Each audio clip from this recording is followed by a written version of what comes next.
Hi అండి, welcome to Vijju home kitchen. ఇవాళ మజ్జిగ పులుసుని విరక్కుండా కమ్మగా ఎలా తయారు చేసుకోవాలో చూపిస్తానండి. ఇందుకోసం నేను ఒక 1/2 లీటరు పుల్లటి పెరుగుని తీసుకున్నాను. ఇప్పుడు పెరుగుని ఒక విస్కర్తో కానీ లేదా కవ్వంతో కానీ బాగా నురగొచ్చేంత వరకు చిలుక్కోవాలండి. చక్కగా ఇలా నురగ పైకి తేలింది కదా, ఇప్పుడు ఇందులో వాటర్ని యాడ్ చేసుకోవాలి.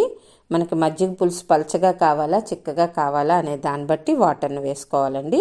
ఇక్కడ నేను మరీ పల్చగా కాకుండా చిక్కగా కాకుండా మీడియంగా ఇలా వాటర్ని కలుపుకున్నాను. ఇప్పుడు దీన్ని ఒక పక్కన పెట్టుకుందాం. ఇప్పుడు స్టవ్ మీద కళాయి కానీ ఇలా ఒక గిన్నెని కానీ పెట్టుకొని అందులో 2 టేబుల్ స్పూన్స్ ఆయిల్ వేసుకోండి.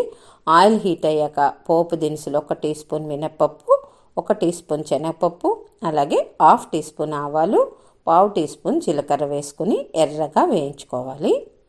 ఫ్రెండ్స్, ఈలోగా ఈ వీడియోకి ఒక్క లైక్ చేయండి ఫ్రెండ్స్. సరే, ఇలా ఎర్రగా వేగాయి కదా, ఇప్పుడు 1 టీ స్పూన్ సన్నగా తరిగిన అల్లం ముక్కలు, ఒక 3 పచ్చిమిరపకాయలను కూడా సాధ్యమైనంత సన్నగా తరిగి వేసుకోండి. అలాగే ఒక 2 ఎండుమిరపకాయలను కూడా తుంచి వేసుకోండి. దీంతోపాటు కొంచెం కరివేపాకును కూడా వేసుకుని ఒక 30 సెకండ్స్ పాటు వేయించుకోవాలి. ఫ్రెండ్స్, కొత్తగా ఎవరైనా మన ఛానల్లోకి వచ్చి చూస్తున్నట్లయితే సబ్స్క్రైబ్ చేసుకుని పక్కన ఉన్న బెల్ ఐకాన్ని యాక్టివేట్ చేస్తే నేను ఏ డిష్ అప్లోడ్ చేసినా మీకు అప్డేట్ వస్తుందండి. చక్కగా ఇలా వేగాక ఇప్పుడు ఉల్లిపాయ ముక్కల్ని యాడ్ చేసుకుందాం. ఉల్లి చివర్లో వేసుకోండి. కొంచెం పచ్చి పచ్చిగా ఉంటే మనకి మజ్జిగ చారులో చాలా టేస్ట్గా ఉంటుంది. కొంచెం ఆయిల్లో మగ్గితే చాలు. ఇలా మగ్గాక ఒక 1/2 టీ స్పూన్ పసుపు వేసుకొని పచ్చివాసన లేకుండా వేయించుకోండి. ఫ్లేమ్ అయితే మీడియంలోనే ఉంచుకోవాలండి. చక్కగా ఇలా పసుపు వేగిపోవాలి, లేదంటే మజ్జిగ పులుసు మనకి పసుపు వాసన కొడుతుంది. ఇప్పుడు ఇందులో కొంచెం ఇంగువ వేసానండి. ఇంగువ వేస్తే చాలా బాగుంటుంది. మీకు ఇష్టం అయితే వేసుకోండి, లేకపోతే స్కిప్ చేయొచ్చు. ఇప్పుడు మొత్తం అంతా ఒక్కసారి బాగా కలిపేసుకోవాలి. ఇలా చక్కగా అంతా కలిసిన తర్వాత ఇప్పుడు ఇందులో మజ్జిగని యాడ్ చేసుకుందాం.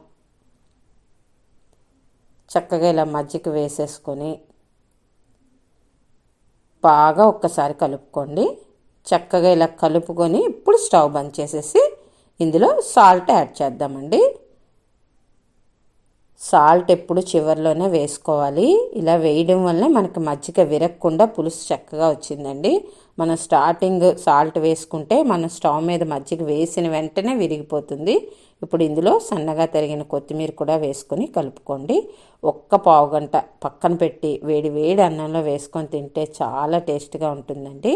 తప్పకుండా ట్రై చేయండి ఫ్రెండ్స్. ట్రై చేశాక ఎలా వచ్చిందో కామెంట్ చేయండి. అలాగే మీకు నచ్చినట్లయితే లైక్ చేసి మీ ఫ్రెండ్స్కి రిలేటివ్స్కి షేర్ చేయండి. కొత్తగా చూస్తున్న వాళ్ళు సబ్స్క్రైబ్ చేసుకొని చూడండి. Thank you for watching.